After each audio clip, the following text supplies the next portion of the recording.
विशेषतरम शिव मोक्ष धनेश्वरमादि गुरुम প্রণমামি গদাধর ব্রহ্মপরম।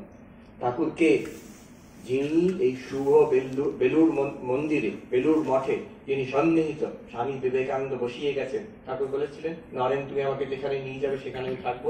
স্বামীজি প্রার্থনা করেছিলেন, যুগ যুগের জন্য তুমি এখানে থাকো, মানুষের কল্যাণের জন্য। ঠাকুর তুমি আমায় কথা দিয়েছিলে, আমি তোমাকে এখানে প্রতিষ্ঠা করছি। স্তোত্রতে বলা আছে তিনি তো সর্বব্যাপী চৈতন্য, কিন্তু তিনি এখানে বিশেষতর বিশেষ প্রকাশ এখানে কার জন্য? নিজ শিষ্য প্রশিষ্য বিশেষতর।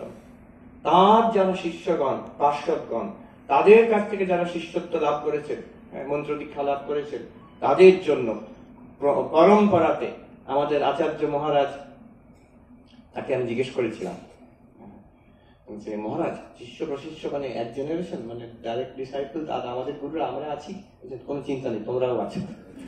এই পরম্পরাতে যারা আসছে, মন্ত্র পরম্পরাতে পরিষ্কার লেখা আছে, তাদের জন্য তিনি বিশেষভাবে এখানে আছেন। কি দেবেন? নিজের সম্পত্তি দেবেন। কি সম্পত্তি?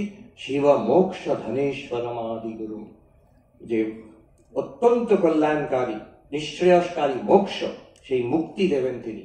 তিনি আদি গুরু, ঈশ্বর নিজে স্বয়ং। এই তার সম্পত্তি আমাদের দেওয়ার জন্য বসে আছেন।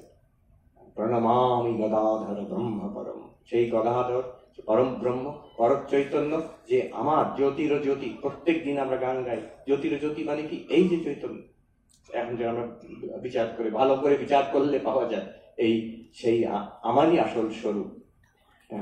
একজন মায়ের সেবক মাকে বলছেন, মা আমি মোক্ষ চাই না, আমি আপনার কাছে থাকতে চাই, মৃত্যুর পরে আপনার কাছে থাকতে চাই। মা বলছেন, দূর বোকা, মোক্ষ, মুক্তি তো ঠাকুরের স্বরূপ। ঠাকুরের স্বরূপ হচ্ছে মোক্ষ।